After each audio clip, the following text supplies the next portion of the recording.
Jerusalem lay in ruins. Come, let us rebuild the wall.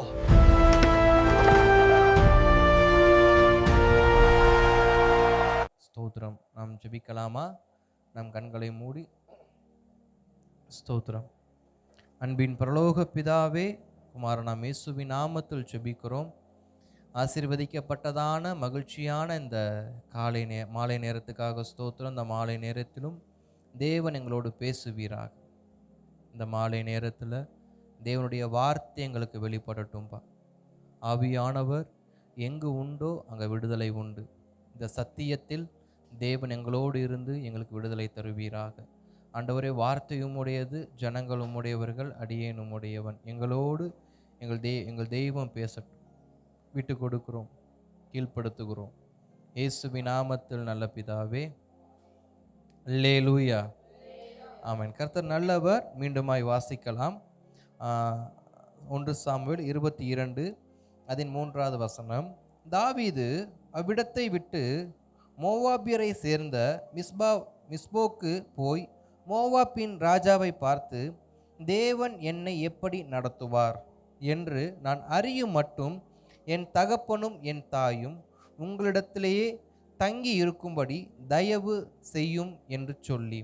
அல்லேலூயா. அவன் கர்த்தர் நல்லவர். நம் தாவீதுடையதான காரியங்களை எல்லாம் ஒவ்வொரு நாட்களாக, கடந்த ஒரு சில நாட்களாக நாம் தியானிக்க தேவன் நமக்கு உதவி செய்திருக்கிறார். இந்த நாளிலும் தாவீது ஒரு காரியத்தை இங்க மையப்படுத்துகிறார். என்ன காரியத்தை மையப்படுத்துகிறார் என்று சொல்லி பார்த்தா, தேவன் என்னை எப்படி நடத்துவார். அல்லேலூயா. இங்க தாவீது ஒரே ஒரு காரியத்தை நமக்கு காண்பித்து கொடுக்கிறாரு. தேவன் என்னை எப்படி நடத்துவார். இதுவரைக்கும் தேவன் என்னை எப்படி நடத்தினார் என்று எனக்கு தெரியும். இதுவரை தேவன் என்னை எப்படி நடத்தினார் என்று எனக்கு நன்றாக தெரியும். இனிமேல் என்னை தேவன் எப்படி நடத்துவார். நாம் எல்லோரும் ஒரு வார்த்தையை அழகா சொல்லுவோம், இதுவரைக்கும் உதவின எபினேசரே, இனிமேலும் நடத்தும் ஏகோவா ஈரே. இனிமேலும் நடத்தும் ஏகோவா ஈரேனா, ஏகோவா ஈரனா எல்லாவற்றையும் பார்த்து கொள்வார். கர்த்தருடைய பர்வதங்களில் எல்லாம் பார்த்து கொள்ளப்பட ஏகோவா ஈரே. இப்ப தாவீது சொல்லுகிற வார்த்தையும் இந்த வார்த்தையும் ஒன்று போல இருக்கும். இதுவரைக்கும் உதவினது எபினேசர், இனிமேல் நடத்த போறது யாரா? ஏகோவா ஈரே. அப்ப இருவரும் வெவ்வேறுவரா? இல்ல, இதுவரைக்கும் எனக்கு அவர் உதவி செய்து கொண்டு இருந்தார், இனிமேல் நடக்கிறதை அவரே பார்த்து கொள்வார். இனிமேல் நடப்பதை அவரே பார்த்து கொள்வார். இந்த வார்த்தையை இப்ப தாவீது ஒரு ராஜா இடத்துல போய் தன் தகப்பனையும் தன் தாயையும் பத்திரப்படுத்தி விட்டு அவர் சொல்லுகிற ஒரு வார்த்தை. இப்ப அவனுடைய தகப்பனையும் தாயையும் அவன் அதுலாம் என்கிற குகையிலிருந்து ஒரு ராஜாவின் அரண்மனைக்கு பத்திரப்படுத்தும்படி போறாரு. பத்திரப்படுத்தும் போது அந்த ராஜா கிட்ட சொல்ற வார்த்தை, ராஜா கேட்கிறாரு, சரிப்பா, இப்ப நீ எல்லாரையும் என்கிட்ட ஒப்பு கொடுத்துட்டு நீ எங்க போக போற? நீ எல்லாத்திலையும் என்கிட்ட பாதுகாப்பு பண்ணிட்டு நீ எங்க போக போறன்னு கேட்கிறப்ப தாவீது சொல்லுகிற ஒரே ஒரு வார்த்தை, தேவன் என்னை எப்படி நடத்துவார். அல்லேலூயா. இன்றைக்கு நம்முடைய வாழ்க்கையில நமக்கு இருக்கிற ஒரு மிகப்பெரிய ஒரு கேள்வியே இதுதான், தேவன் என்னை எப்படி நடத்துவார். ஸ்தோத்திரம். இப்ப தாவீது சொல்லுகிற ஒரு காரியத்தை நான் மறுபடியும் ஞாபகப்படுத்த விரும்புறேன். ஏன்னா தாவீது ஏற்கனவே சொன்ன ஒரு ஸ்டேட்மெண்ட், அவர் யாரு? கரவலாடுகளுக்கு பின்பாக அலைந்து திரிந்த ஒரு மனிதன், ஆடு மேய்க்கக்கூடிய ஒரு மேய்ப்பன், ஈசாயின் இளைய குமாரன். ஈசாயின் இளைய குமாரன், ஆடு மேய்க்கக்கூடிய ஆடு மேய்ப்பன், கோலியாத்தை கொன்றவன், அதனால் சவுலுடைய அரண்மனையில் பங்கு பெற்றவன், சவுலுக்கு மிகவும் நெருக்கமானவனாய் மாறினவன், சவுலின் மகனாகிய யோனத்தானுக்கு மிகவும் நேசத்துக்குரிய சிநேகிதனாய் மாறினவன், சவுலின் மருமகனாய் மாறினவன், அவருடைய மகளாகிய மீகாலுக்கு கணவனாய் இருந்தவன். இப்ப தாவீதுடைய வாழ்க்கையை பார்க்கிறப்ப சிறுவனாய் இருந்தார், வாலிபராய் மாறினார், மெய்ப்பனாய் இருந்தார், தேவன் அழைக்கப்பட்டு அபிஷேகம் பண்ணப்பட்ட தேவ மனுஷனாய் மாறினார், பின்பு யுத்த களத்தில் யுத்த வீரனாய் மாறினார், பின்பு யுத்த களத்தில் வெற்றி பெற்றதனால யுத்த போர் வீரர்களுக்கெல்லாம் ஒரு அதிகாரியாக மாறினார். பின்பு அந்த தேசத்து ராஜாவுக்கு இருதயத்துக்கு நெருக்கமான ஒரு மனிதனாய் மாறினார். அதற்கப்புறமா ஒரு ஒரு நல்ல சிநேகிதனுக்கு ஒரு சிநேகிதனாக மாறினார். ஒரு நல்ல ஒரு வாலிப சகோதரிக்கு ஒரு கணவனாக என்ன பண்ணார். இப்ப தாவீதுடைய வாழ்க்கை முழுவதுமே முழுமையாக என்ன ஆயிருச்சு, ஒரு முற்றுக்கு வந்துருச்சு. திருமணம் வரைக்கும். ஏன்னா எல்லா வாலிபர்களும் எல்லா குடும்பத்தில் இருக்கிறதான தாய் தகப்பனும் தன் பிள்ளைக்கு என்ன பண்ணணும்னு ஆசைப்படுவாங்க, ஒரு நல்லபடியா கல்யாணம் பண்ணிட்டா போதும் பாஸ்டர், ஒரு நல்லபடியா கல்யாணம் பண்ணிட்டா போதும். ஏன்னா அநேக குடும்பங்கள்ல கேட்கறது, என்னுடைய ஜீவன் இருக்கிறதுக்குள்ள, என் கண்ணு மூடுறதுக்குள்ள சில பாட்டிமா சொல்ற வார்த்தை, என் பேரனுக்கு என்ன பண்ணிடணும், ஒரு கல்யாணத்தை பண்ணி வச்சது என் கண்ணால பார்த்துட்டு இந்த கட்டை என்ன பண்ணிடணும், கண்ணை மூடிடணும். அப்ப எல்லாருடைய வாழ்க்கையும் எதுல மையமா இருக்கு, திருமணம் எப்படியாவது நடந்துடணும், அதோட போதும் அப்படிங்கிற அளவுக்கு தான் யோசிக்கிறாங்க. இப்ப தாவீதுடைய வாழ்க்கையில பாக்குறப்ப தாவீதுக்கு திருமணமும் ஆயிருச்சு, எல்லாம் ஆனதுக்கு அப்புறமா இப்ப தாவீது கேட்கிறாரு, என் வாழ்க்கையில எல்லாமே நடந்துருச்சு, நடக்கிறதுக்கு ஒண்ணுமே இல்லாதது எதுவுமே இல்லை. நான் ஒரு ஒரு ஒரு கூலிக்காரனை போல ஒரு ஆடு மேய்க்கிறவனா இருந்தேன், என் குடும்பத்துக்கு இளையவனா இருந்தேன். தேவனை உயர்த்தினார், அரண்மனைக்கு கொண்டு போனார், ராஜாவுக்கு மருமகனாக மாற்றினார். எல்லாமே தேவன் கொடுத்தாரு, எல்லாத்தையும் கொடுத்தாரு. இப்ப எல்லாத்தையும் எடுத்துட்டாரு. இப்ப என்கிட்ட ஒண்ணுமே இல்லை. ஒன்றும் இல்லாதவனா இருக்கிற என்னை இதுக்கப்புறம் தேவன் எப்படி நடத்த போறார்? ஏன்னா இதுக்கப்புறம் நடத்துறதுக்கு பாதை இல்லை. ஆடு மேய்ச்ச அரசனாக மாத்திட்டாரு, இதுக்கப்புறம் என்னை எப்படி மாத்த போறார்? இன்னொரு அரசனை மாத்துவாரா, இல்ல வேற ராஜ்யத்துக்கு அரசரா மாத்துவாரா? ஏன்னா உச்சகட்ட பதவியான அரச பதவியை தேவன் கொடுத்துட்டாரு, இதுக்கப்புறம் என்னை எப்படி நடத்த போறார்? கொடுத்த பதவியும் இப்ப என் கையை விட்டு போயிடுச்சு. அதாவது பதவின்னு சொல்றதை விட கொடுக்கப்பட்ட அதிகாரம், அந்தஸ்து எல்லாம் போயிருச்சு. இப்ப தாவீது தேவ சமூகத்துல அவரு சொல்ற ஒரே ஒரு வார்த்தை அந்த ராஜா கிட்ட, தேவன் என்னை எப்படி நடத்துவார்? வேதத்துல ஒரு வார்த்தை இருக்கு, நம்முடைய கர்த்தருக்கு ஒரு அரிதான ஒரு அழகான நாமம் இருக்கு. அது நம்முடைய கிறிஸ்துமஸ் கேரல் சர்வீஸ் நம்ம அதிகமா வாசிப்போம். அவர் யாரா? அவருடைய நாமம் என்னவா? அவர் ஆலோசனை, ஆலோசனை, வல்லமையுள்ள நித்திய பிதா, சமாதான பிரபு எனப்படும். இது நம்ம கேரல் சர்வீஸ்ல கிறிஸ்துமஸ் டைம்ல வாசிக்கிற மிக பிரதானமான வார்த்தை. இப்ப தாவீதுக்கு தேவையானது என்ன? தேவன் என்னை எப்படி நடத்துவார்? அப்படி என்றால் தாவீதுக்கு தேவையானது ஒரு நல்ல ஆலோசனை. தாவீதுக்கு தேவையானது ஒரு நல்ல ஆலோசனை. இன்றைக்கும் வாழ்க்கையை குறித்து, குடும்பத்தை குறித்து நமக்கு ஒரு கேள்வி இருக்குமானால், எப்படி நடக்கும், எப்படி நடத்துவார், எப்படி நடக்கும், எப்படி மாறும், எப்படி முடியும்? இந்த எப்படிங்கிற வார்த்தையை முன்னாடி வச்சு பின்னாடி எதை வேணாலும் வச்சுக்கலாம். அந்த எப்படிங்கிற வார்த்தையை முன்னாடி வச்சு பின்னாடி எப்படி வேணா வச்சிடலாம். அது நன்மையிலையும் இருக்கு, ஒருமையிலையும் இருக்கு, பன்மையிலையும் இருக்கு. இவன் எப்படி வாழ்றான்னு நான் பார்க்கிறேன், இவன் எப்படி வாழ போறான்னு தெரியலையே. இவன் எப்படி வாழ்றேன்னு பார்க்கறேன்னு சொல்றது ஒருமையா இருந்தா, இவன் எப்படி வாழ போறான்னு தெரியலையே ஆண்டவர், இது பண்ணலாம். இப்ப எப்படிங்கிற வார்த்தையை முன்னாடி வச்சு பின்னாடி எதை வேணா என்ன பண்ண நம்ம போட்டு நம்ம சொல்லலாம். இப்ப தாவீதுக்கு தேவையானது ஒன்னே ஒண்ணு, எப்படி, இனி என் வாழ்க்கை எப்படி, இனி என்னுடைய ஸ்தோத்திரம் எதிர்காலம் எப்படி, இனி என்னுடையதான எதிர்காலத்தின் பிரயாணங்கள் எப்படி, இனி என்ன எனக்கு கொடுக்கப்பட்ட அபிஷேகம் அதெல்லாம் எப்படி நடக்க போகுது, அதெல்லாம் இனி எப்படி நடக்க போகுது. இப்ப நம்முடைய சிந்தையில பல கேள்விகள் இருக்கலாம், நமக்கு தரிசனம் இருக்கலாம், நமக்கு வாக்குத்தத்தம் இருக்கலாம், நமக்கு எல்லா திராணிகளும் கிருபைகளும் இருக்கலாம். ஆனா எல்லாம் இருந்தும் கேட்கிற ஒரே ஒரு கேள்வி, எப்படி? அல்லேலூயா, எப்படி? இப்ப தாவீதுக்கு தேவையானது ஒரு நல்ல ஆலோசனை. இன்று நாம் தியானிக்க போகிற வார்த்தை என்னன்னா, தாவீதுடைய ஆலோசகர் யார்? அல்ல அப்படி இல்லை. தாவீதுடைய நல்ல ஆலோசகர், தாவீதினுடைய நல்ல ஆலோசகர். இன்றைக்கு ஒவ்வொருவருடைய வாழ்க்கைக்கும் தேவையானது ஒரு நல்ல ஆலோசனை. அல்லேலூயா, ஸ்தோத்திரம். ஏன்னா எந்த ஒரு ஒரு ஒரு பிரிவா இருந்தாலும், அது எப்படிப்பட்ட பிரிவா இருந்தாலும் சரி, அந்த பிரிவில் ஒரு போஸ்டிங் எப்பயுமே ஒருவருக்கு கொடுக்கப்படும்.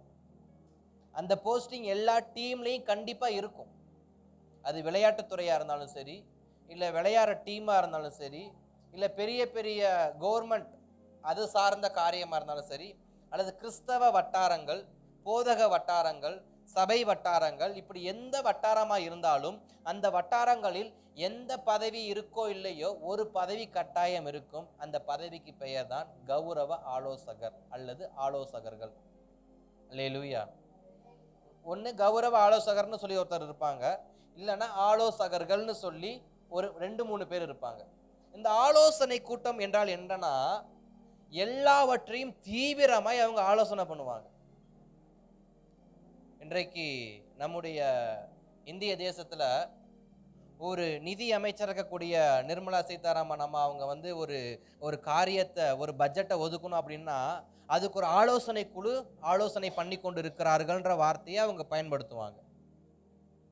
நமது தமிழக முதலமைச்சர் அல்லது நமது அமைச்சர்கள் ஒரு காரியங்களை அவங்க அறிக்கை விடணும் அப்படின்னா அதுக்கு முன்னாடி சொல்ற விஷயங்கள், அதை குறித்து ஆலோசனை நடந்து கொண்டு இருக்கு.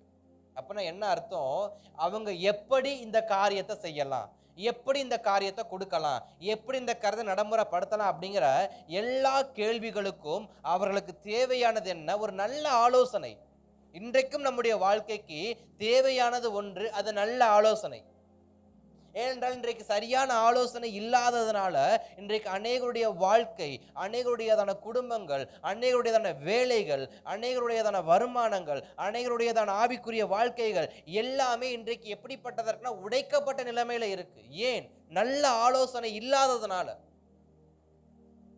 நல்ல ஆலோசனை இல்லாததுனால. இப்ப தாவீது கேட்கிறாரு, எப்படி என்னைய தேவன் நடத்துவார்? எப்படி என்னைய தேவன் நடத்துவார்னு சொல்லி இப்ப தாவீது கேட்கிறார். இப்ப அந்த தாவீதுக்கு தான் தேவன் ஒரு பதிலாக, இனி நான் உன்னை எப்படி நடத்த போறேன் அப்படிங்கிறதுக்கு ஒரு பதிலாக என்ன கொடுக்கிறாருன்னா, நான் உனக்கு ஆலோசனை கர்த்தராக இருக்கிறேன். அல்லேலூயா. இப்ப நீ இந்த வனாந்திரத்துல, இந்த அதுலாம் என்கிற குகையில, இந்த 400 பேருக்கு மத்தியில ஒன்றுக்கும் உதவாத பயன்படாத இந்த 400 பேரை வைத்து இனி உன் வாழ்க்கை எப்படி இருக்கும் என்று நீ நினைத்தால், உன் வாழ்க்கைக்கு தேவையான சகல நல் ஆலோசனைகளை நான் உனக்கு கொடுக்கிறேன். நான் உனக்கு கொடுக்கிறேன். அதற்கு உதாரணமாக வாசிக்கலாம். 23ஆம் அதிகாரத்துல 1-2 வசனங்களை நான் வாசிக்கிறேன். இதோ பெலிஸ்தியர் கேகிலாவின் மேல் யுத்தம் பண்ணி களஞ்சியங்களை கொள்ளையிடுகிறார்கள் என்று தாவீதுக்கு அறிவிக்கப்பட்டது. இப்ப தாவீதுக்கு ஒரு விஷயம் அறிவிக்கப்படுகிறது. உன்னுடையதான நீ போகிறதான யூதா தேசம், ஏனென்றால் இதற்கு முந்தின வசனத்திலேயே ஒரு தீர்க்கதரிசி என்ன பண்ணுவாரு, நீ இந்த அரணில இருக்காதப்பா, நீ யூதா கோத்திரத்துக்கு என்ன பண்ணு, நீ வா அப்படின்னு சொல்லி அங்க ஸ்தோத்திரம் தாவீதை அழைத்து கொண்டு ஒரு அழைப்பு கொடுப்பாரு. அந்த அழைப்புல யூதா கோத்திரம், யூதா தேசம்னு சொல்லப்பட்டிருக்கோ, அந்த யூதா தேசத்தில் இந்த கேகிலா என்கிறதான ஒரு பட்டணம் என்ன பண்ணுது இருக்கிறது. இந்த கேகிலா என்கிற பட்டணம் எப்படிப்பட்டதுன்னா, மதில் சூழ்ந்த ஒரு பட்டணம். மதில் சூழ்ந்த பட்டணம். இந்த கேகிலான்ற ஊரின் பெயருக்கு அர்த்தமே கோட்டை. கோட்டைனா என்ன? எல்லா பக்கமும் ஃபுல் செக்யூர்டா இருக்கும். இந்த யூதா தேசத்திலேயே இந்த கேகிலான்கிற இந்த பட்டணம் தான் ஒரு கோட்டையை போல மதில் சூழ்ந்த பட்டணம். இப்ப இந்த மதில் சூழ்ந்த பட்டணம்னா அந்த பட்டணம் தான் இருக்கிறதுலே ரொம்ப ரொம்ப எல்லா பொக்கிஷங்களும் அடைக்கப்பட்டிருக்கிறதான ஒரு தேசம், ஒரு நகரம். ஏன்னா நம்ம ஒரு விஷயத்தை எங்க கொண்டு போய் பாதுகாப்போம், எங்க ரொம்ப சேஃபா இருக்குமோ அங்கதான் கொண்டு போய் அதை என்ன பண்ணுவோம், பத்திரப்படுத்துவோம். இப்ப யூதா தேசத்தில் இருக்கிறதான எல்லா களஞ்சியங்களும், அதாவது கோதுமை தானியங்கள், அவங்களுடையதான விளைச்சல்கள், அவங்களுடையதான பயிரிட்டதான எல்லா காரியத்தையும் அவங்க எங்க போய் பத்திரப்படுத்தி இருக்கிறாங்கன்னா கேகிலாங்கிறதான ஒரு இடத்துல கொண்டு போய் பத்திரப்படுத்துறாங்க. ஏன்னா அது மதில் சூழ்ந்த ஒரு பட்டணம். இப்ப தாவீதுக்கு ஒரு காரியம் அறிவிக்கப்படுகிறது. கேகிலா பட்டணத்தை பெலிஸ்தியர், அதாவது பெலிஸ்தியர்கள் கேகிலாவின் மேல் யுத்தம் பண்ணி களஞ்சியங்களை கொள்ளையிடுகிறார்கள். அங்க இருக்கிறதான எல்லா தானியத்தையும், அங்க இருக்கிறதான எல்லா உணவு பொருட்களையும் இந்த பெலிஸ்தியர்கள் யுத்தம் பண்ணி கொள்ளையிட்டு கொண்டு இருக்கிறாங்கன்னு சொல்லி தாவீதுக்கு ஒரு ஒரு வார்த்தை என்ன பண்றாங்க, ஒரு தூது என்ன பண்றாங்க, அனுப்புறாங்க. ஏற்கனவே தாவீது ஒரு கேள்வி கேட்டிருக்காரு, நான் எப்படி வாழ போறேன்? அப்படி ஒரு கேள்வியோடு இருக்கிறப்பதான் ஒரு தீர்க்கதரிசி வந்து சொல்றாரு, ஒரு ஆசாரியன் சொல்றாரு, நீ வந்து அரணில இருக்காத, நீ யூதா தேசத்துக்கு என்ன பண்ண? 5வது வசனம் 22:5 பார்க்கிறப்ப, பின்பு காத் என்னும் தீர்க்கதரிசி தாவீதை பார்த்து, நீ அரணில் இராமல் யூதா தேசத்திற்கு புறப்பட்டு வாரும் என்று. அப்பொழுது தாவீது புறப்பட்டு ஆரோன் என்னும் காட்டிலே போனான். 22:5 பார்க்கிறோம், காத்துங்கிற தீர்க்கதரிசி தான் தாவீதை கூப்பிடுறாரு, எங்க? யூதா தேசத்துக்கு நீ வான்னு சொல்லி. இப்ப தாவீது ஏற்கனவே எப்படிப்பட்டு இருக்கிறாரு, நான் எப்படி வாழ போறேன், கர்த்தரனை எப்படி நடத்துவார் அப்படின்னு இந்த கேள்வியோடு இருக்கிற அந்த மனிதனுக்கு தீர்க்கதரிசி சொல்ற வார்த்தை, நீ காத்துங்கிறதான யூதா தேசத்துக்கு என்ன பண்ணு, வா. இப்ப அந்த பிரயாணங்களை இருக்கிறப்பதான் யூதா தேசத்தினுடைய மிக மிக செழிப்பு நிறைந்த தேசமான கேகிலான்கிறதான பட்டணத்தை இங்கே பெலிஸ்தியர்கள் அந்த களஞ்சியங்களை எல்லாம் கொள்ளையிட்டு கொண்டு இருக்கிறாங்கன்னு தாவீதுக்கு வரும் பொழுது தாவீது செய்த ஒரே ஒரு காரியம் என்ன தெரியுமா? அவர் நேரா தேவ சமூகத்தை நோக்கி போனார். 2வது வசனம் அழகா சொல்லுகிறது, அப்பொழுது தாவீது, நான் போய் அந்த பெலிஸ்தியரை முறியடிக்கலாமா என்று கர்த்தரிடத்தில் விசாரிக்கிறதற்கு கர்த்தர், நீ போ, பெலிஸ்தியரை முறியடித்து கேகிலாவை ரட்சிப்பா என்று தாவீதுக்கு சொன்னார். இப்ப தாவீதுடையதான எண்ணம் என்ன?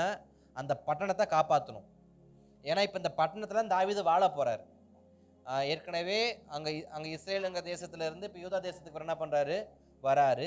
யூதா தேசத்தை பிழைக்கணும் அப்படின்னாக்க இந்த கேகிலாங்கிற பட்டணம் இருக்கணும். இந்த கேகிலா பட்டணத்துல இருக்கிற களஞ்சியங்கள் இருந்தாதான் அந்த மக்கள் சாப்பிட முடியும், இவரும் நிம்மதியா இருக்க முடியும். இப்ப அந்த பட்டணத்தை கொள்ளையிடுறாங்க.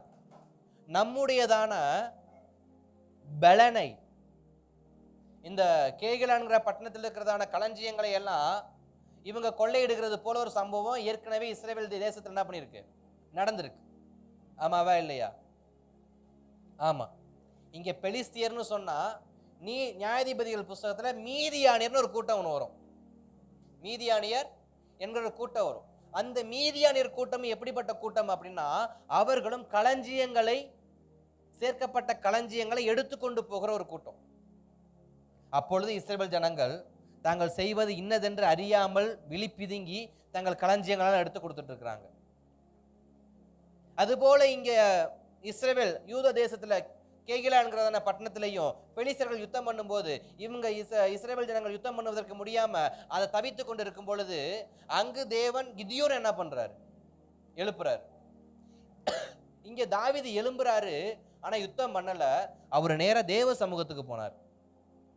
தேவ சமூகத்துக்கு போயிட்டு தேவன் கிட்ட கேட்கிறாரு, ஆண்டவரே, எங்களுடையதான சேமிப்பு, எங்களுடையதான பலன், எங்களுடையதான எதிர்காலம், எங்களுடையதான எல்லாவற்றையும் இந்த பெலிஸ்தியர்கள், இந்த மீதியானியர் ஒவ்வொரு ஆண்டும் கொள்ளையிட்டு கொண்டு இருக்கிறார்கள். இதற்கு ஒரு முடிவு இல்லையா?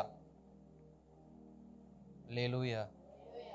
நாம் கேட்கலாம், அநேக கேள்வி நம்ம கேட்டிருப்போம். தேவனே, இதுக்கு ஒரு முடிவு இல்லையா? ஆண்டுதோறும் இது நடந்து கொண்டே இருக்கிறது. எப்படி ஒவ்வொரு வருஷமும் மழை வந்தா சென்னை பகுதியில் ஒரு பெரிய ஒரு ஸ்தோத்திரம், ஒரு வெள்ளக்காடு வந்து, ஒரு பெரிய நீரழிவு வந்து, அநேகர் வந்து உணவுக்கு வழி இல்லாம, உடைக்கு வழி இல்லாம, இருப்பிடத்துக்கு வழி இல்லாம வருஷந்தோறும் நடந்து கொண்டே இருக்கு. ஆட்சி தலைவர்கள் மாறினாலும் இந்த காரியம் மட்டும் என்ன பண்ற, இது வரைக்கும் மாறல. ஒவ்வொரு வருஷமும் மழை காலத்துல சென்னை பகுதி என்ன பண்ண, வெள்ளத்துல பாதிக்கப்பட்டு கொண்டே இருக்கும். அதுபோல இந்த கேகிலான்கிற பட்டணத்திலையும் முன்னாள் நியாயாதிபதி நாட்கள் அந்த இஸ்ரவேல் அந்த நாட்கள்லையும் அந்த மீதியானியரும் இங்க பெலிஸ்தியர்களும் மாறி மாறி அந்த களஞ்சியங்களை எடுத்துக்கொண்டே இருக்கிறாங்க. இன்றைக்கும் நம்முடைய வாழ்க்கையில நம்முடைய உழைப்பு, நம்முடைய பலன், நம்முடைய எதிர்காலம், நம்முடைய தேவை, நம்முடையதான ஸ்தோத்திர அன்றாட வாழ்க்கைக்கு உரிய அனைத்தையும் ஒவ்வொரு முறையும் நம்மிடத்திலிருந்து பறிக்கிற ஒரு கூட்டம் என்ன பண்ணுது, நம்மை தேடி வந்து கொண்டேதான் இருக்கு. நாமும் என்ன பண்ணுவோம், ஏதோ ஒரு விஷயத்தை அவர்களுக்கு கொடுத்துக்கிட்டே இருப்போம். அவங்களுக்கு அதனுடைய காரணம் என்னவா இருக்கும்? ஒன்று பயம், இன்னொன்னு பாசம். பயம் ஓகே, அது என்ன பாசம்? பயம். ஓகே, அதென்ன பாசம்? மீதியானியரும் பெலிஸ்தியரும் பயத்தினால கொடுத்தாங்க தான். பாசத்துல யார் கொடுத்தா? பாசத்துல யார் கொடுத்தா? லோத்து கேட்டதை ஆபிரகாம் கொடுக்க காரணம் பாசம். லோத்து கேட்டதை ஆபிரகாம் கொடுத்தது பாசம். இளையகுமாரன் கேட்டதை தகப்பன் கொடுத்தது பாசம். அப்ப இளையகுமாரன் ஒவ்வொரு முறையும் தகப்பன் கிட்ட வந்து கேட்கிற காரியம் தகப்பனுக்கு தெரியும். இவன் போய் சூதாடுவான், இவன் போய் தவறான காரியம் செய்வான், இவன் என்னுடைய சொத்தை பூரா என்ன பண்றான், அழிச்சு நாசம் பண்றதுக்கு எனக்கு வந்து பிறந்திருக்கிறான். இவன் எதுக்கு எனக்கு வந்து பிறந்திருக்கிறான்? என் சொத்தை அழிச்சு நாசம் பண்றதுக்குனே வந்து பிறந்திருக்கிறான். ஆனாலும் தகப்பன் இளையகுமாரனுக்கு கொடுத்துக்கிட்டே தான் இருந்தார். ஏன்? அதுதான் பாசம். இந்த மீதியானியருக்கும் பெலிஸ்தியருக்கும் இஸ்ரவேல் ஜனங்கள் கொடுக்க காரணம் அது பயம். ஏன்னா உயிர் பயம், கொன்றுவாங்க, வாழ விட மாட்டாங்க, வாழ்வாதாரத்தை குலைச்சு போடுறாங்கன்ற பயம். இன்றைக்கு நம்முடைய வாழ்க்கையிலையும் பயத்தினால் இழப்புகளும் பாசத்தினால் இழப்புகள் நடந்து கொண்டிருக்கும் பொழுது தேவ சமூகத்துல கேளுங்க, இதுக்கு ஒரு முடிவு எப்படி ஆண்டவரே? இது பாசத்தால் நானும் ஏமாந்து கொண்டே இருக்கிறேன். ஏனென்றால் இன்றைக்கு அநேக தாய்மார்கள் எல்லாத்தையும் திறந்து கொடுக்க காரணம் என்ன? பெத்த பாசம். பிள்ளைய பெத்தா கண்ணீர், தென்னைய வச்சா இளநீர், பிள்ளைய பெத்தா கண்ணீர் தான். இன்றைக்கு அநேக தாய்மார்களுடைய வாழ்க்கையில் இருக்க கண்ணீருக்கு யாரு தான் காரணம்? அவங்க வச்ச பாசம் தான் காரணம். பிள்ளைய கெடுத்தது அந்த பாசம் தானே. இன்றைக்கு அநேக பிள்ளைங்க கெட்டு குட்டிச்சவரா போறதுக்கு அம்மாவும் காரணம், அப்பாவும் காரணம். ஏன்னா அவங்க வைக்கிற பாசம், கண்ணை மூடி வைக்கிறது பாசம். இன்றைக்கு யோசிச்சு பாருங்க, அந்த பாசம் தான் இன்றைக்கு எல்லாவற்றையும், உங்க உழைப்பு, உங்க அதிகாரம், உங்களுடைய எதிர்காலத்துக்கு நீங்க சேர்த்து வைத்த எல்லா சேமிப்பையும் கெடுத்து போட்டதே எதுதான்? அந்த ஒரு பாசம்தான். அந்த பாசம்தான். அந்த பாசத்தை மட்டும் அன்னைக்கு வைக்காம எதிர்காலத்தை குறித்து சரியான ஒரு பார்வையோட நீ இப்படிதான் இருக்கணும்னு அந்த தகப்பன் சொல்லியிருந்தாக்க என்ன பண்ணியிருப்பான்? ஒன்று சண்டை போட்டு போயிருப்பான், இல்லைன்னா ஊரை கூட்டி பஞ்சாயத்து வச்சு சொத்தை பிரிச்சு குடியான்னு சொல்லிட்டு என்ன பண்ணியிருப்பான்? அதிகாரமா கேட்டிருப்பான். கண்டிப்பா இது நடந்திருக்கும். ஆனா தகப்பன் பாசத்துல கொடுத்துட்டாரு. மீதியானியருக்கும் பெலிஸ்தியருக்கும் இவர்கள் பயந்து பயந்து கொடுத்துட்டு இருக்காங்க. இதெல்லாம் பார்க்கிற தாவீது, இதுக்கு ஒரு முடிவு இல்லை ஆண்டவரே. ஒரு பக்கம் பாச போராட்டம், ஒரு பக்கம் பய போராட்டம். இன்றைக்கு நம்முடைய வாழ்க்கையில நம்ம இழக்கிறதுக்கான ஒரே ஒரு காரணம், ஒன்று பாசமா இருக்குல்ல பயமா இருக்கும். இந்த ரெண்டு காரியம்தான் நம்முடையதான எல்லாவற்றையும் இழக்க வைத்து கொண்டே இருக்கு. இன்றைக்கு வரைக்கும் நல்ல கடினமா உழைச்சிருப்பாங்க. எனக்கு தெரிஞ்ச ஒரு உறவு இருக்கிறாங்க, சகோதரனும் ஒரு சகோதரியும். சகோதரன் மிக கடினமா வேலை செய்யக்கூடிய ஒரு மனிதன். சகோதரிக்கு திருமணம் ஆயிருச்சு. இப்ப சகோதரன் வந்து நல்லா கடுமையா உழைத்து மாதம் ஒரு 30 ரூபாய் 35 ரூபாய் வாங்குறாரு. சகோதரிக்கு கடன் இருக்கு. சகோதரிக்கு, அதாவது அவங்க கூட பிறந்த சகோதரிக்கு கடன் இருக்கு. இப்ப இந்த சகோதரி என்ன சொல்றாங்க, தன் சகோதரனை பார்த்து, அக்காவுக்காக அக்கா அடமான வச்ச நகைக்கு நீ என்ன பண்ணு, லோன் கட்டு. நல்லா கவனிக்கணும். அக்கா தம்பியை பார்த்து கேட்குற கேள்வி, நான் உன் அக்கா மேல பாசம் இருக்குன்னா எப்படி கேட்கறது? அக்கா மேல பாசம் இருந்தா அக்கா வாங்கியிருக்கிற இந்த நகை கடனுக்கு நீ மாசம் மாசம் என்ன பண்ணு, நீ இஎம்ஐ கட்டு, இல்லைன்னா வட்டி கட்டு. வாங்கினது யாரு? தின்னது யாரு? அனுபவிச்சது யாரு? வட்டி கட்டுறது யாரு? ஏன் கேட்கிற கேள்வி. அக்கா மேல பாசம் இருந்தா கொடுப்பா. இதுல வேற பாச போராட்டம். இன்றைக்கு பாச போராட்டம் என்கிறதான அந்த ஒரே ஒரு விஷயத்துல இன்றைக்கு ரட்சிக்கப்பட்ட குடும்பங்கள் சிக்கி. ஏன்னா தேவன் உன்னை நேசிக்க என்ன பண்ணி சொன்னிருக்காரு? நேசிக்க சொல்லியிருக்காருன்னு நேசிங்க. சுவிசேஷம் சொல்லி நேசிங்க, உடைமைகளை கொடுத்து நேசிக்காதீங்க. சுவிசேஷம் சொல்லுங்க. அவன் நரகத்துக்கு போகக்கூடாதுன்ற அந்த நேசத்தை நேசிங்க. இன்றைக்கு அவன் நரகத்துக்கு போகக்கூடாதுன்ற நேசம் கிடையாது. அவன் சண்டை போடாம இருந்தா போதும், அவன் வம்புழுக்காம இருந்தா போதும், அவன் வாயை துறக்காம இருந்தா போதும், அவன் கேட்கறதெல்லாம் நான் கொடுத்துட்றேன். இதுக்கு பேர் என்னது? பாச போராட்டம். இப்ப இந்த பாச போராட்டம் சிக்கிக்கிட்டு நம்ம கேட்கிறோம், எப்படி ஆண்டவரே, எப்படி ஆண்டவரே சமாளிக்க போறேன், எப்படி நடத்த போறீங்க? எரும மாடு வயசாகி இது இன்னும் என்ன பண்ணல, திருந்தலையே, பெத்தும் புரோஜனம் இல்லையே, வளர்த்தும் புரோஜனம் இல்லையே, படிக்க வச்சும் புரோஜனம் இல்லையே, என்ன ஆண்டவரே நான் பண்றது இவனை வச்சுக்கிட்டு? அப்படிங்கிற வார்த்தையை தேவ சமூகத்துல கேட்டிருந்தா என்றைக்கு ஒரு பதில் வந்திருக்கும், நீ அவனை முறியடிப்பாய், அவனை விரட்டி விட்டுன்னு பதில் வந்திருக்கும். பதில் எப்படி வந்திருக்கும்? அவனை தயவுசெய்து வீட்டை விட்டு விரட்டி விட்டுரு. அவன் இருந்தானா உன் பேரையும் கெடுத்துருவான், ஊரையும் கெடுத்துருவான், உன் சேமிப்பை கெடுத்துருவான், உன் உழைப்பை கெடுத்துருவான், உன்னுடைய வருமானத்தை கெடுத்துருவான், எல்லாத்தையும் கெடுப்பான். நீயும் கொடுத்துக்கிட்டே இருப்ப. ஏன்? பாசம். காரணம் பாசம். இன்றைக்கும் வயது 60 ஆனாலும் வயது 70 ஆனாலும் பையன் கேட்டா கொடுக்குற தாய்மார்கள் இருக்கத்தான் செய்யறாங்க. கேட்டா பெத்த பாசம் பாஸ்டர். பாசத்தை வச்சு என்ன பண்ண முடியும்? வட்டி மட்டும்தான் கட்ட முடியும். அல்லேலூயா. இன்னைக்கு எத்தனை பேர் இருக்கீங்கன்னு தெரியல, பாசம் வச்சு வட்டி கட்டுற ஆளு. நீங்க வச்ச பாசம் தான் உங்களை வட்டி கட்ட வச்சுக்கிட்டே இருக்கு இன்ன வரைக்கும். இதுக்கு மேலேயும் இதை தொடர்ந்தீங்கன்னா உங்கள் ஆயுள் முடியும் வரை வட்டியும் ஆயுள் முடியாது. அல்லேலூயா. கர்த்தர் நல்லவர். யார் யாருக்கோ போது ஸ்தோத்திரம். இப்ப நான் வசனத்துக்கு போறேன்.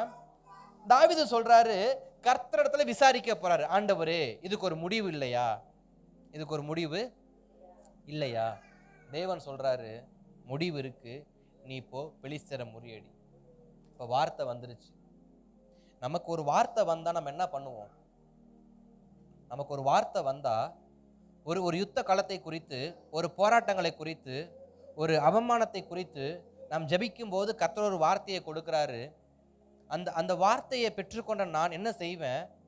நீ போ, நீ யுத்தம் பண்ணு, நீ முறியடிப்பன்னு சொல்றப்ப தாவீது இயல்பான செஞ்ச ஒரு காரியம், தன்னோடு இருந்த அந்த 400 பேரை, தன்னோடு இருந்த அந்த 400 பேர்கிட்ட போய் சொல்றாரு, நம்ம கேகிலா பட்டணத்துக்கு போவோம். கேகிலாக்கு போய் அங்க இருக்கிறதான பெலிஸ்தியரை பூரா விரட்டி அடிச்சு அந்த பட்டணத்தை காப்பாற்றுவோம் அப்படின்னு சொல்றாரு. அதற்கு அவங்க சொன்ன ஒரே ஒரு அற்புதமான வார்த்தை, ஆனாலும் தாவீதின் மனுஷர் அவனை நோக்கி, இதோ நாங்கள் இங்கே யூதாவிலே இருக்கும் போதே பயப்படுகிறோம். கேகிலாவுக்கு போகலை இன்னும், நாங்கள் யூதாவில் தான் இருக்கிறோம். நாங்கள் யூதாவில் இருக்கும்போதே எங்களுக்கு பயமா இருக்கு. நாங்கள் பெலிஸ்தருடைய சேனைகளை எதிர்க்கிறதற்கு கேகிலாவுக்கு போனா எவ்வளவு அதிகம் என்றார்கள். இப்ப தாவீது கொஞ்சம் குழம்புறார். வார்த்தை தேவனுடையது. கர்த்தர் தெளிவாய் பேசுகிறார், உனக்கு ஏற்படுகிற போராட்டங்களை நீ போராடி ஜெயிப்பதற்கு நீ போ. நீ போராடும் போது உனக்கு நான் வெற்றியை கொடுக்கிறேன். இனி இப்படிப்பட்ட இழப்புகள் உன் தேசத்துல ஏற்படாது, உன் குடும்பத்தில் ஏற்படாது. ஏற்படாதபடிக்கு நீ போராடு, நீ போராடு, நான் உனக்கு உதவி செய்கிறேன்னு சொல்லி தேவன் சொல்றாரு. தாவீது போய் தன்னுடைய ஜனங்கள்கிட்ட சொல்றாரு, ஜனங்கள் கேட்கல. தாவீது செய்கிற இன்னொரு காரியம், மறுபடியும் தேவ சமூகத்திற்கு. அல்லேலூயா. மறுபடியும் தேவ சமூகத்திற்கு. நம்முடைய வாழ்க்கையில என்ன நடந்தாலும் தேவனுடைய வார்த்தை வரும் பொழுது அதற்கு நேர்மாறான வார்த்தைகளை ஜனங்கள் பேசினாலும் தாவீது சொன்ன ஒரே ஒரு விஷயம், மீண்டும் தேவ சமூகத்துக்கு. ஏன்னா தாவீது தன் வாழ்க்கையின் ஆலோசகராக அவர் ஆராதிக்கிற கர்த்தரை என்ன பண்ணியிருக்கிறார்? தன்னுடைய ஆலோசகராக ஏற்படுத்தி இருக்கிறார். நாம் நம்முடைய வாழ்க்கையில நம்முடைய வாழ்க்கைக்கு ஆலோசகராக நம் கர்த்தரை நாம் நியமிப்போம் என்று சொன்னால், என் வாழ்க்கையின் எல்லா முக்கியமான தருணங்களிலும் நான் கர்த்தருடைய ஆலோசனையை கேட்பேன் என்று சொன்னார், நிச்சயம் நம்முடைய இழப்புகளுக்கெல்லாம், நம்முடைய எதிர்கால சேமிப்புக்கு எல்லாம் நிச்சயமாக ஒரு முடிவை தேவன் கொடுப்பாரு. அதை கட்டுவதற்கு தேவன் உதவி செய்வார். ஏன்? எனக்கு ஆலோசகராக யார் இருக்கா? கர்த்தர் இருக்கிறார். இன்றைக்கு பல ஆலோசனைகள் நமக்கு வரலாம், ஆனா கர்த்தருடைய ஆலோசனை மட்டுமே நம்முடைய வாழ்க்கையை உறுதிப்படுத்தும். கர்த்தருடைய ஆலோசனை மட்டுமே நம்முடைய வாழ்க்கையை உறுதிப்படுத்தும். இப்ப தாவீது தேவ சமூகத்துல போய் கேட்கிறார், ஆண்டவரே நான் என்ன செய்யணும்? நீ போ. இப்படி தாவீது ஒவ்வொரு முறையும் தேவ சமூகத்துல போய் விசாரிக்கிறார். யுத்தம் பண்ணும் போதெல்லாம் என்ன பண்றாரு? விசாரிக்கிறார். அடுத்து சீப்புங்கிற இடத்துக்கு போறாரு. அங்கேயும் சீப் வனாந்தரத்துல போறப்ப அங்கேயும் ஒரு பிரச்சனை. தேவ சமூகத்துல ஜெபம் பண்றாரு. அங்க என்ன பிரச்சனை? இப்ப சவுல் வந்துகிட்டு இருக்காரு. தன்னை துரத்தி வருகிற ஒரு கூட்டம். தன்னை முதலாவது தன்னுடைய சேமிப்பை திருடுகிற ஒரு கூட்டம், தன்னுடைய சேமிப்பை திருடுகிற கூட்டம். இன்றைக்கு சேமிப்பு வாழ்க்கை கட்டப்பட முடியுமா? இன்றைக்கு நாம் வாழ்வது எதற்காக? வேலை செய்வது எதற்காக? ஓடுவது எதற்காக? உழைப்பது எதற்காக? எல்லாமே சேமிப்புக்காக. அந்த சேமிப்பே டிபால் ஆகுதுன்னா நம்ம என்ன பண்றது? இப்ப ஸ்தோத்திரம், நம்முடைய சேமிப்பு கட்டப்பட வேண்டும் என்றால் நமக்கு கர்த்தருடைய ஆலோசனை முக்கியம். கர்த்தருடைய ஆலோசனை முக்கியம். சேமிப்பு களஞ்சியம் கட்டப்படுவதற்காக கிதியோனுக்கு கர்த்தர் கொடுத்த ஆலோசனையில் ஒன்றையும் கிதியோன் தவற விடல. நம்முடைய வாழ்க்கையில நம்முடைய சேமிப்பு கட்டப்பட வேண்டும் என்றால் நாம் தேவசமுத்திர ஆலோசனை கேட்கணும். ஆண்டவரே, இந்த மீதியானரை எப்படி நாம் முறியடிக்கணும்? அப்ப தேவன் கொடுத்த ஆலோசனை தான் 300 பேரை மாத்திரம் கூட்டி கொண்டு போ. நான் உனக்கு கொடுக்கிறதான ஒவ்வொரு ஆலோசனையின்படி நீ செய்வாயானால் உன்னுடைய சேமிப்பை வருடந்தோறும் ஏமாற்றி எடுத்ததான அந்த மீதியானியரை முறியடிக்க நான் உனக்கு கிருபை தருகிறேன். ஏனென்றால் நீ பராக்கிரமசாலி. நாம் எல்லோரும் பராக்கிரமசாலி. எப்படிப்பட்ட பராக்கிரமசாலி? நம்மோடு போராடுகிற மனிதர்களை ஒரு மனிதனை முறியடிக்கத்தக்க பலனை கர்த்தர் நமக்குள் வைத்திருக்கிறார். இதே கிதியோன் தான், இதே தாவீது தான் இதற்கு முன்பாக என்ன பண்ணி கொண்டிருந்தாங்க? கடந்த 8 ஆண்டு காலங்களாக மீதியானியருக்கு கிதியோன் வந்து தன்னுடையதான களஞ்சியத்தில் இருக்கிறதான அந்த கோதுமைகளை எல்லாம் கொடுத்துக்கிட்டு இருந்தார். தாவீது கடந்த ஒரு சில மாசங்களாக சவுளுடையதான மிரட்டலுக்கெல்லாம் பயந்து காத்துடைய வார்த்தையை கேட்டு வந்து அங்க ஒரு தீர்க்கதரிசிகிட்ட போய் ஒரு ராஜா கிட்ட போய் பித்தம் கொண்டு போல நடிச்சு என்னென்னமோ பண்ணி தான் தாவீது என்ன பண்றாரு? இப்ப இந்த இடத்துக்கு வந்திருக்கிறாரு. இப்ப இருவருமே செய்கிற ஒரே ஒரு காரியம், தேவன் தங்களுக்கு சொல்வதை செய்வது மாத்திரமே. நம்முடைய வாழ்க்கையில நம்ம எவ்வளவோ காரியங்களை கடந்து வந்திருக்கலாம். இனி நான் ஒரு காலத்துல நடிச்சிருக்கலாம், என் உயிருக்காக நான் நடிச்சிருக்கலாம், பித்தம் கொண்டு போல பைத்தியக்காரன் என்ன வேணா பண்ணியிருக்கலாம், நான் கப்பம் கூட கட்டியிருக்கலாம். இனி அதான் விஷயம், எப்படி என்னை நடத்துவார்? எப்படி என்னை நடத்துவார்? கிதியோன் இதுவரைக்கும் ஒரு கோழையா இருந்திருக்கலாம், ஒரு ஏமாளியா இருந்திருக்கலாம், அல்லது பலன் இல்லாதவனா இருந்திருக்கலாம். தாவீது ஒருவேளை சவுலுக்கு மரியாதை கொடுத்திருந்திருக்கலாம். ஆனா இப்ப வெளியே வந்தாச்சு. இனி தாவீது அவர் சுயமா நின்னே ஆகணும். இனி அவர் யாருடையதான கரத்தையும் பிடிக்க கூடாது. இப்ப இருவரும் செய்கிற ஒரே ஒரு காரியம், தங்களுக்கு தேவன் கொடுக்கிற ஆலோசனைக்கு, தேவனுடைய ஆலோசனைக்கு நம்முடைய சேமிப்பு நமக்கு திரும்ப வேண்டும் என்றால் நாம் தெய்வ சமூகத்தில் ஆலோசனை கேட்க வேண்டும். நான் என்ன செய்ய வேண்டும் ஆண்டவர்? இப்ப இரண்டாவது, இப்ப துரத்தி வருகிற மனிதனுக்காக இப்ப என்ன செய்யறது? இவனைய வாழவே விடமாட்டான் கடைசி வரைக்கும். யாரு? அவன் தான். அல்லேலூயா. அப்படி ஒரு நபர் இருக்காங்களா?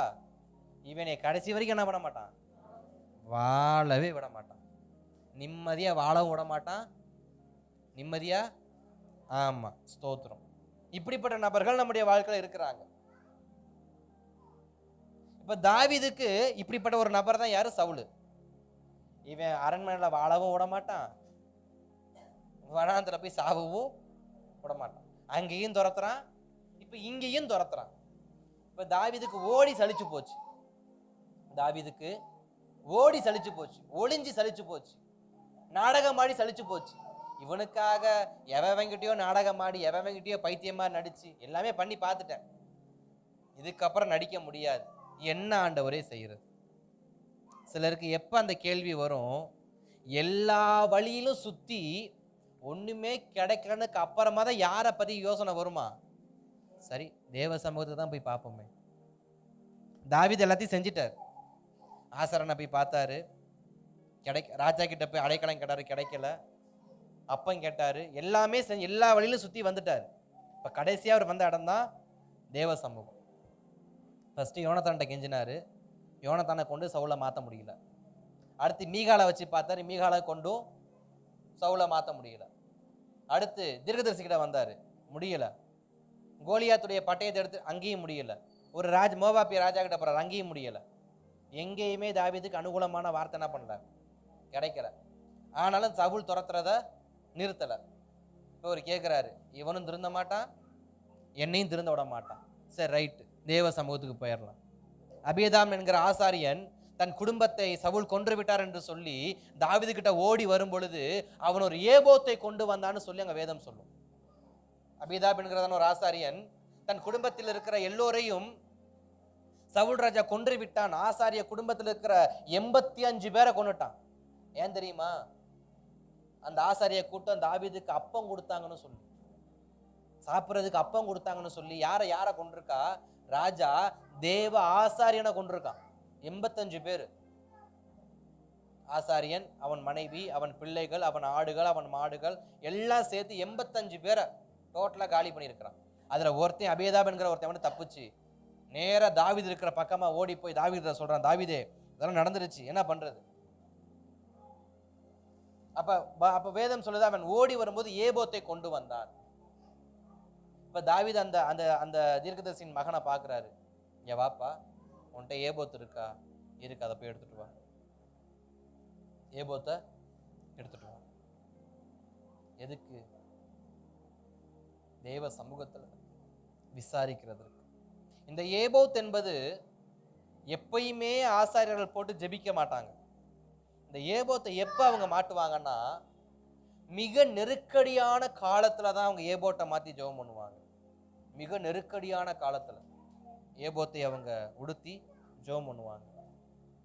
சில அரசியல் காரியங்களை நிர்ணயம் பண்ணுவதற்கு ஏபோத்தை தரித்து அவங்க ஜெபம் பண்ணுவாங்க. சில யுத்த களத்துக்கு போறதுக்கு முன்பாக அந்த ஏபோத்தை தரித்து அவங்க ஜெபம் பண்ணுவாங்க. இப்படி ராஜ்யத்துக்கு நெருக்கம் வரக்கூடியதான சூழ்நிலையில மட்டும்தான் ஆசாரியர்கள் இந்த ஏபோத்தை தரித்துக் கொள்வாங்க. இப்ப தாவீது ஏபோத்தை தரித்துக் கொள்வதற்கான காரணம் என்ன? ஏற்கனவே சொன்னதுதான், அந்த ஏபோத்தை எப்பதான் மாட்டுவாங்க? மிக நெருக்கடியான நேரத்துல தான் மாட்டுவாங்க. இப்ப தாவீது ஏபோத்தை மாத்தாருன்னா என்ன அர்த்தம்? அவர் இப்போ ஒரு மிக நெருக்கடியான சூழ்நிலையில இருக்கிறாருன்னு அர்த்தம். நம்முடைய வாழ்க்கையில வரக்கூடிய மிக நெருக்கடியான காலத்துல நம்ம என்ன செய்வோம்? நாம் என்ன செய்வோம்? நமக்கு ஒரு மிக மிக நெருக்கடியான சூழ்நிலை வருது, நாம் என்ன செய்வோம்? பொய் சொல்லக்கூடாது. ரொம்ப நெருக்கடி வந்தா என்ன பண்ணுவீங்க? உண்மையா தேவ சமூகத்துக்கு போனா ஓகே, ஆனா தேவ சமூகத்துக்கு போறேன்னு சொல்லக்கூடாது. தேவ சமூகத்துக்கு போறேன்னு சொல்லக்கூடாது. நமக்கு ரொம்ப நெருக்கடி வந்தா ஒன்று ஓன்னு அழுவோம், இல்லை நமக்கு நெருக்கடி கொடுத்தவங்கிட்ட சண்டைக்கு போவோம், இல்லைன்னா நமக்கு நெருக்கடி வந்ததான காரணங்களை உக்காந்து அது இது அது இதுன்னு தேடிக்கிட்டே என்ன பண்ணுவோம்? இருப்போம். ஆனா இங்க வேதத்துல தாவீதுக்கு மிகப்பெரிய நெருக்கடி வந்தப்ப தாவீது ஏபோத்தை தரித்து கொண்டு தேவ சமூகத்துக்கு போனான். இதுக்கு முன்னாடி நான் தாவீதுக்கு நெருக்கடி வந்துச்சு, ஆனா அப்பெல்லாம் தாவீது ஏபோத்தை என்ன பண்ணல? மாட்டல. அப்பெல்லாம் தாவீது ஜெபம் பண்ணல. தனக்கு தெரிந்ததான எல்லாவற்றையும் அவர் சொல்லி செஞ்சு பார்த்திருக்காரு, நடக்கல. அதற்கு அப்புறமா இதுக்கு மேல ஓட வழி இல்லை, ஒளிய இடமில்லன்னு தெரிஞ்சதுக்கு அப்புறமா தாவீது ஏபோத்தை என்ன பண்றாரு? மாத்துறாரு.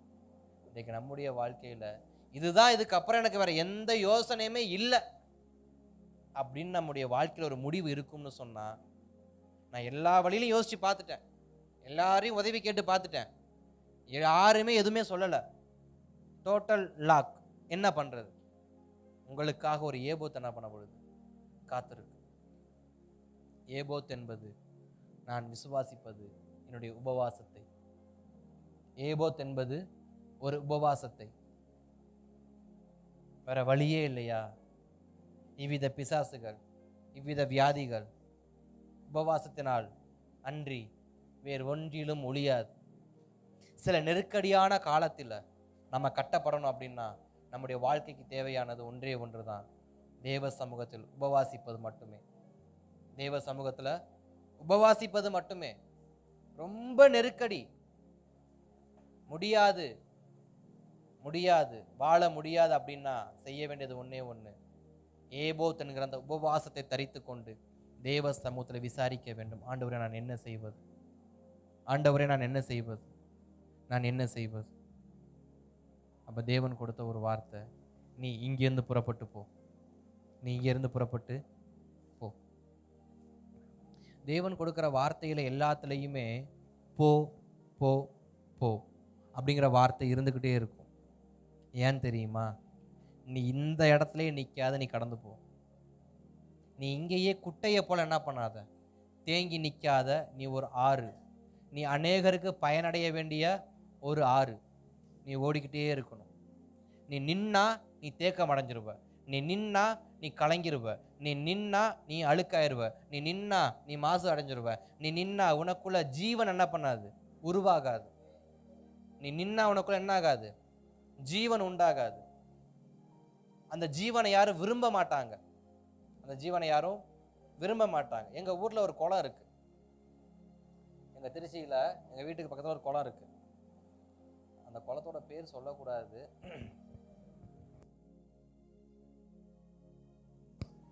அந்த குளத்துக்கு பேரே அதான். அந்த குளத்துல மீன் இருக்கும், அந்த குளத்துல மீன் இருக்கும். இந்த ஜிலேபி இப்படி ஒரு சில மீன் இருக்கும். சில பசங்க என்ன பண்ணுவாங்க, அங்க போய் மீன் பிடிச்சிட்டு வருவாங்க. நம்ம ஊர்ல இருக்கவங்க கேட்கறான், ஒரு கேள்வி என்ன கேட்பாங்க, இது எந்த இடத்துல, இது எங்க பிடிச்சிட்டு வந்தேன்னு. இந்த குளத்துல இருந்து பிடிச்சிட்டான்னு சொன்னா அதை யாரும் வாங்க மாட்டாங்க. ஏன்? அது ஒரு தேக்கம். தேக்கத்துல சுத்தம் இருக்காது, தேக்கத்துல ஜீவன் இருக்காது, அந்த ஜீவன்ல சுத்தம் இருக்காது. இந்த தேக்கம் என்கிற வார்த்தை யார் தெரியுமா? சங்கீதம் 1:1, துன்மார்க்குடைய ஆலோசனை நடவாமல்.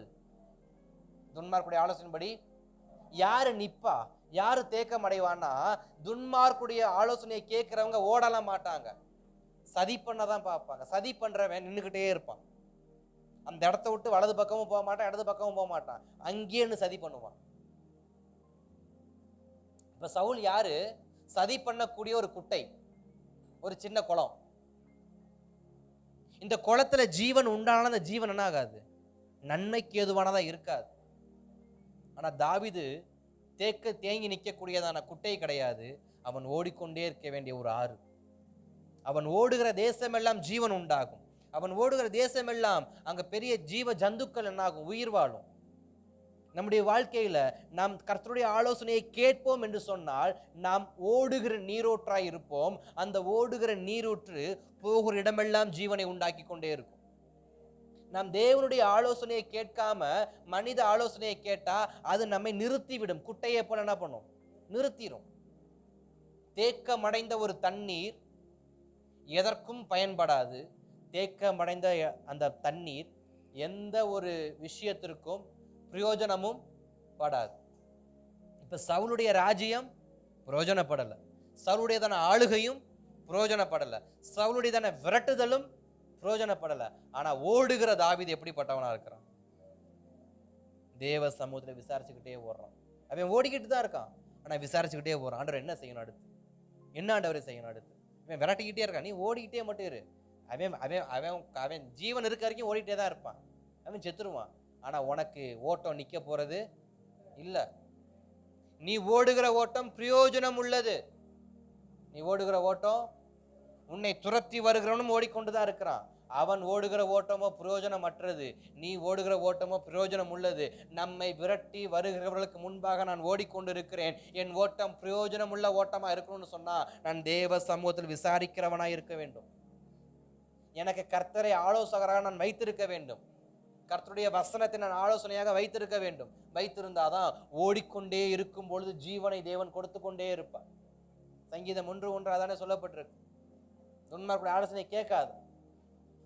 கர்த்தருடைய இரவும் போல் நடக்கிற மனுஷனே பாக்கியவன், அவன் செய்வதெல்லாம் வாய்க்கும். அவன் நீர்க்கால்களை போல என்ன பண்ணுவான், நடப்பட்ட மரத்தை போல இருப்பானா. ஏன் நீர்க்கால்களை அங்க மையப்படுத்துறாங்க? நீர்க்கால்கள் ஜீவனை கொடுத்துக்கிட்டே ஓடும்.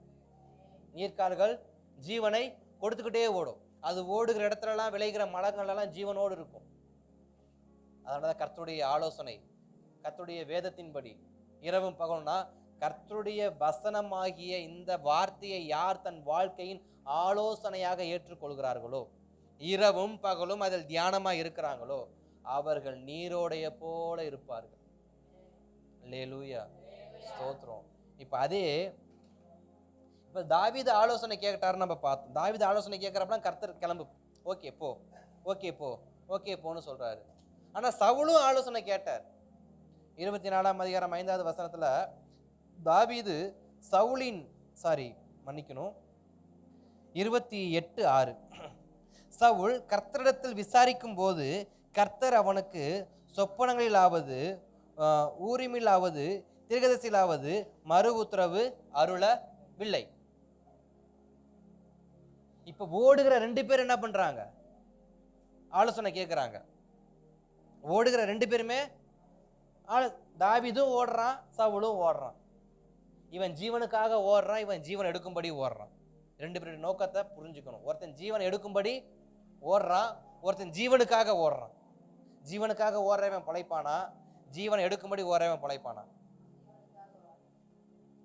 ஏன்னா நம்முடைய நேஷனல் ஜியோகிராஃபியில் ஒரு சம்பவம் நடக்கும். அங்கே ஒரு மானும் ஒரு புலியும் ஓடிக்கிட்டே இருக்கும்.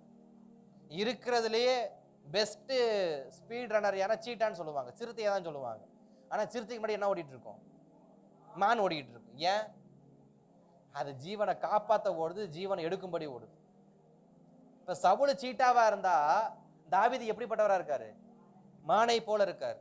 அதனாலதான் மான்கள் நீரோடை வாஞ்சித்து கதறுவது போல என் ஆத்மா உண்மையை என்ன பண்ணுது? வாஞ்சித்து கதறுதுன்னு தன்னுடைய ஓட்டத்துல எல்லாம் கர்த்தரையே நினைச்சுக்கிட்டு கர்த்தரையே சார்ந்துகிட்டு ஓடிக்கிட்டு இருக்காரு. ஓடிக்கிட்டு இருக்க தாவீது சவுலால் என்ன பண்ண முடியல? பிடிக்க முடியல. ஏன்? சவுலுக்கு கர்த்தர் ஆலோசனை கொடுக்கல. நமக்காக நம்மை விரட்டுகிறவர்களுக்கு தேவன் தமது ஆலோசனையை நிறுத்தும் போதுதான் நம்முடைய வாழ்க்கையின் ஜீவ நீரூற்று என்ன பண்ணும்? புறப்படும். நம்ம விசாரிக்கணுமே தவிர அழிக்கும்படி ஓடக்கூடாது. மறுபடியும் சொல்றேன், நாம் தேவ சமூகத்துல ஜீவனுக்காக ஓடணும், விசாரிக்கும்படி ஓடணுமே தவிர சவுலை போல ஒருவருடைய அழிவுக்காக தேவ சமூகத்திற்கு நாம் ஓடுவோம் என்று சொன்னால் ஓடுகிற எனக்கே அழிவு உண்டாகுமே தவிர விரட்டுகிறவனுக்கு அழிவு என்ன பண்ணாது. புரியுதா? நான் ஒருவருடைய ஜீவனை அழிக்கும்படி நான் ஓடி விசாரித்த எனக்கு பதில் வராது. ஏன்னா நான் அழிவுக்காக ஓடிக்கிட்டு இருக்கிறேன், நான் அழிக்கும்படி ஓடிட்டு இருக்கேன். இன்றைக்கும் கிறிஸ்தவ சபைகளில கிறிஸ்தவ குடும்பங்களில சிலருடையதான குடும்பத்தை அழிக்கும்படி, சிலருடைய வாழ்க்கையை அழிக்கும்படி, சிலருடைய நல்ல அந்த ஆசீர்வாதங்களை பெற்றுக்கொள்ளாதபடிக்கு இன்னைக்கு அநேக அழிவுகளை கொடுக்கக்கூடிய நபர்கள் என்ன பண்றாங்க? இருக்கிறாங்க. ஆனா அவங்களும் என்னதான் பண்றாங்க? தேவசனத்துல போய் அல்லேலூயா ஸ்தோத்திரம் ஸ்தோத்திரம் போட்டு அந்நிய பாஷை எப்படி ஜெபம் பண்ணிட்டு தான் இருக்கிறாங்க. ஆனா புத்தி எப்படிப்பட்டதா இருக்கு? சவுலை போல. அவனை கொல்லணும். அவனை ஆலோசனை கர்த்தர் யாருக்கு கொடுப்பாரு? அழிக்கிறவனுக்கா, ஜீவனுக்காய் ஓடுறவனுக்கா? தாவீது அழிக்கும்படி திறமை இருந்தும் அதையும் கொல்லல. ஏன்னா தாவீது சவுலுடையதான சால்வையும் தொங்குதல் தாவீதுட்ட தான் இருக்கு, சவுலுடையதான சொம்பு ஏட்ட தான் இருக்கு, தாவீதுட்ட தான் இருக்கு அப்படின்னு சொல்றாரு. அவருக்கு தாவீது சொல்றாரு, என் கையை பாரியா, இது என்னன்னு தெரியுது? அவன் சால்வை, இந்த சால்வையின் தொங்குதல் அறுத்த எனக்கும் தலையா இருக்க எவ்வளோ நேரம் ஆகும் யோசிக்க. ஆனா நான் உன்னை கொல்லலை. ஆனா நான் உன்னை கொல்லலை. ஏன்? உன்னையே கர்த்தர் என் கையில் என்ன பண்ணல? ஒப்பு கொடுக்கல. அதே போல என்னையும் கர்த்தர் உன் கையில் என்ன பண்ணல? ஒப்பு கொடுக்கல. நீ தேவையில்லாம ஓடிக்கிட்டு இருக்கிற. இன்றைக்கு அநேகருடைய ஓட்டம் தேவையில்லாத ஓட்டமாக தான் கர்த்தருடைய சமூகத்துல. ஜீவனுக்காய் ஓடுறத ஜீவனை அழிக்கும்படி என்ன பண்றது? ஓட்டம். தயவு செஞ்சு தேவ சமூகத்துல விசாரிக்க போற நாம ஜீவனை காப்பாற்ற விசாரிக்க போவோம். சவுலை போல ஆண்டவரே தாவீதை கொல்லணும். என்ன ஆலோசனை? வேதம் அழகா சொல்லுதாங்க. சவுல் கர்த்தரிடத்தில் விசாரிக்கும் போது கர்த்தர் அவனுக்கு சொப்பனங்களிலாவது ஊரிமிலாவது தீர்க்கதரிசிகளாவது மறு உத்தரவு அருளவில்லை. சில பேர் ஜெபம் பண்ணிட்டு படுத்திருப்பாங்க, ஆண்டவரே நான் தூங்குறேன், கனவுல இருந்து என்ன பண்ணணும்? கண்டிப்பா நீங்க பேசணும். அதுக்கு என்ன பதில்? எனக்கு கனவுல இருந்து என்ன பண்ணுங்க? பேசுங்க. நான் காலில் போய் அதை செய்யறேன். அப்படி ஜெபம் பண்ணிட்டு படுத்தாலும் கனவுல என்ன பண்ணாது? ஒரு சொப்பனமும் வராது. தீர்க்க தரிசனம் எனக்கு வேணும். நான் ஒரு ஊழியக்கார்ட்ட போவேன், நான் ஜெபம் பண்ணுவேன், நான் என்ன காரியத்துக்காக நான் வந்தேனோ அதை அவர் தீர்க்க தரிசனமா சொல்லணும். ஆண்டவர் சொல்ற, நீ ஜீவனை அழிக்க போடிட்டு இருக்கிற, உனக்கு எதுக்கு நான் தீர்க்க தரிசனம் சொல்லணும்? சொல்ல முடியாது, போ. ஸ்தோத்திரம். இதுல இன்னொரு வார்த்தை வருது, கர்த்தர் நல்லவர். ஸ்தோத்திரம். எனக்கான ஜெபத்துக்கு, எனக்கான எதிர்பார்ப்புக்கு சில சமயங்கள்ல தேவ சமூகத்துல இருந்து பதில் வரலன்னா நான் கேட்கிறதான விஷயம் ஜீவனுக்குரியதா அல்லது அழிவுக்குரியதா என்பதை கொஞ்சம் யோசிச்சுட்டு மறுபடியும் ஜெபம் பண்ண போங்க. கர்த்தர் நல்லவர். கொஞ்சம் யோசிச்சுட்டு அதுக்கப்புறம் ஜெபம் பண்ண போங்க. நான் ஜெபம் பண்ற காரியம் நன்மைக்கு ஏதுவானதா, நான் ஜெபம் பண்ற காரியம் சமாதானத்துக்கு ஏதுவானதா, நான் ஜெபம் பண்ற காரியம் ஐக்கியத்துக்கு ஏதுவானதா, நான் ஜெபம் பண்ற காரியம் கட்டப்படுவதற்கு ஏதுவானதா என்பதை பார்த்துட்டு அப்புறம் மறுபடியும் ஜெபம் பண்ண போங்க. ஏன்னா இன்றைக்கு இருதயத்தின் நிறைவை வாய் பேசும் என்பது போல அந்த வசனத்தையே பொய்யாக்குற இன்னைக்கு கிறிஸ்தவ கூட்டம் சபையில இருக்கு. இருதயத்துல வஞ்சகம், வாயில பொய்யான ஜெபம். இருதயத்துல வஞ்சகமான எண்ணம், வாயில பொய்யான ஜெபம். அந்த பொய்யான ஜெபத்துக்கு ஆண்டவர் எப்படி பதில் கொடுப்பாரு? அதனால நம்முடைய பொய்யான ஜெபம் என்பது பொய்ன்னு நமக்கு தெரியுமானால் தேவன் நமக்கு உணர்த்தும் பொழுது தயவாத விட்டு கொடுத்துட்டு உண்மையான ஜெபத்துக்கு நேராக நாம திரும்பணும். அல்லேலூயா. கர்த்தர் நல்லவர். ஸ்தோத்திரம். தாவீது தன் வாழ்க்கையில கர்த்தரை ஆலோசகராக ஏற்றுக்கொண்டு தன் ஜீவனை அழிக்கிறவனுக்கு தப்பி ஓடிக்கொண்டிருக்கிறார். தேவன் அவனை கட்டும்படி ஓட வைத்தார். நம்மளை ஓட வச்சாலும் நம்மளை அவர் கட்டுறாரா இல்லையா? நம்மளை அநேகர் அன்னைக்கு விரட்டி வரலாம். நம்முடையதான ஆசீர்வாதங்களை பிடுங்கிறதுக்கு, நம்முடையதான உழைப்புகளை பிடுங்கிறதுக்கு மீதியானியரை போற, பெலிஸ்தியரை போல சிலர் ஓடி வரலாம். நம் ஜீவனை எடுக்கும்படியே சில சவுல் ஓடி வரலாம். நான் ஓடுகிறவனாவே இருக்கட்டுமே, ஆனா தேவனைய கட்டுறாரா? அதான் முக்கியம். என் வாழ்க்கை ஓட்டமாவே இருக்கட்டும், என் பொழப்பு நாய் பொழப்பாவே இருக்கட்டும், இந்த நாய் பொழப்புலையும் தேவனைய பாதுகாக்கிறாரா? தேவனுக்கு மறு உத்தரவு கொடுக்கிறாரா? நான் விசாரிக்கும் போது தேவனுக்கு பதில் சொல்றாரா? எனக்கு அவர் ஆலோசனை கர்த்தரா இருக்காரா? அது போதுமானது. என் பொழப்பு நாய் பொழப்பாவே இருந்தாலும் அவர் எனக்கு ஆலோசனை கொடுக்கும் பட்சத்தில் எனக்கு ஒன்றை குறித்தும் கவலை இல்லை. அல்லேலூயா. என மோசை தேவ சமூகத்தில் விசாரித்தார், ஆலோசனை கேட்டார். நான் என்ன ஆண்டவரே செய்யறது? மோசைக்கு தேவன் அளவில்லாத ஞானத்தை கொடுத்தார். 20 லட்சம் பேரை டீல் பண்றது சாதாரண விஷயம் கிடையாது. 20 லட்சம் பேரை டீல் பண்ணி கொண்டு போற சாதாரண விஷயம் கிடையாது. ஆனா மோசை விசாரிக்க விசாரிக்க தேவன் கிருபையை கொடுத்துக்கிட்டே இருந்தார். யோசுவாவுக்கு அடுத்த தலைவலி. 2 புள்ள 3 புள்ள பெத்தெடுத்திருக்க தாய் தகப்பனுக்கு சொத்தை பிரிச்சு கொடுக்க என்ன பண்ணிடல, திராணி இல்லை. ஆனா ஒரு தேசத்தையே யாரு பங்கு விட்டு கொடுத்துருக்கிறா? யோசுவா. யோசுவா கேட்குற, எனக்கு மண்டையில ஒண்ணுமே இல்லை ஆண்டவரே, நான் உனக்கு ஞானத்தை கொடுக்குறேன், என்கிட்ட ஆலோசனை மட்டும் கேளு. நீ உன்னுடைய வாழ்க்கையில நீ ஆலோசகரா வச்சுக்க, உனக்கு எல்லாமே ஜெயமுள்ள மாறும். 12 கோத்திரங்களுக்கும் நேர்த்தியாக அழகாக தேசத்தை பங்கிட்டு கொடுத்தார். ஸ்தோத்திரம். தாவீது தேவ சமூகத்துல விசாரித்தார். தேவன் கொடுத்த ஆலோசனையின்படி தன் ராஜ்யத்தை அவர் கட்டிக்கொண்டே இருந்தார். இன்றைக்கு நம்முடைய வாழ்க்கையில் நாம் கர்த்தரிடத்தில் ஆலோசனை கேட்கும் பட்சத்தில் சில விஷயங்களை நடத்தி கொண்டு போக கர்த்தர் நமக்கு கிருபை கொடுப்பார். நாம் கர்த்தரிடத்தில் ஆலோசனை கேட்கும் பொழுது சில விஷயங்களை பங்கிட்டு கொடுக்க கர்த்தர் நமக்கு உதவி செய்வார். நாம் கர்த்தரிடத்தில் விசாரிக்கும் பொழுது சில காரியங்களை கட்டுவதற்கு கர்த்தர் நமக்கு உதவி செய்வார். நாம் கர்த்தரிடத்தில் விசாரிக்கும் பொழுது நம் ஓட்டத்தை அவர் விருதாவா என்ன பண்ண மாட்டார், ஓட விட மாட்டார். அப்ப ஸ்தோத்திரம். தாவீது கேட்ட கேள்விக்கு பதில் என்ன? எப்படி நடத்துவார்? ஆலோசகரா இருந்து நடத்துவார். அல்லேலூயா. அதானே. அல்லேலூயாவும் சொல்ல மாட்டீங்க, பிரசங்கத்துக்கு முழுசா கேட்கவும் மாட்டீங்க. அல்லேலூயா. அப்ப தாவீதுடைய கேள்விக்கு என்ன பதில்? எப்படி நடத்துவார்? ஆலோசகராக இருந்து. நான் கேட்கிற கேள்விக்கு கர்த்தர் கொடுத்த பதில் அதுதான். எப்படி ஆண்டவரே? நான் ஆலோசகரா இருக்கிறேன், நீ போ. நான் ஆலோசகரா இருக்கிறேன், அவர் ஆலோசனை கர்த்தர். எப்படி நடத்துவார்? ஆலோசகராக இருந்து நடத்துவார். அல்லேலூயா. தேவ சமூகத்துல ஜெபிக்கலாமா? விட்டு கொடுத்து தேவ சமூகத்தை நோக்கி, ஆவியானவரே இதோ ஸ்தோத்திரம், உம்முடைய சமூகத்துல வருகிறோம். நீர் ஆலோசனை கர்த்தர் அல்லவா? தாவீதுக்கு ஆலோசனை கொடுத்து, மோசைக்கு ஆலோசனை கொடுத்து, ஆண்டவரே ஸ்தோத்திரம், யோசுவாவுக்கு ஆலோசனை கொடுத்து, மீதியானியரை முறியடிக்க ஆண்டவரே கிதியோனுக்கு ஆலோசனை கொடுத்து, இன்றைக்கும் எங்களுக்கு முன்பாக, எங்களுக்கு பின்பாக, எங்களுக்கு மறைவாக இருக்கிற எல்லாவற்றையும் மேற்கொள்ளுவதற்கு என் தேவனாகிய கர்த்தர் நீர் ஆலோசனை தருவீராக. நீரே எங்களுக்கு ஆலோசகராக இருப்பீராக. நீரே எங்கள் வாழ்க்கையில் ஆலோசகராக இருப்பீராக. நீரே எங்கள் வாழ்க்கையின் ஆலோசகராக இருப்பீராக. கர்த்தருடைய கரத்தில் ஒப்பு கொடுத்து விட்டு கொடுத்துருவோம்மா. ஆண்டவரே, நீங்களே ஆலோசகராக இருங்கப்பா. வேறு யாருடைய ஆலோசனை எனக்கு வேணாம், துன்மார்க்குடைய ஆலோசனை எனக்கு வேண்டாம், கர்த்தருடைய ஆலோசனையே எனக்கு வேண்டும். உமது கரத்தில் விட்டு கொடுக்கிறேன், உமது கரத்தில் விட்டு கொடுக்கிறேன், உமது கரத்தில் விட்டு கொடுக்கிறேன். இயேசுவின் நாமத்தில் பிதாவே.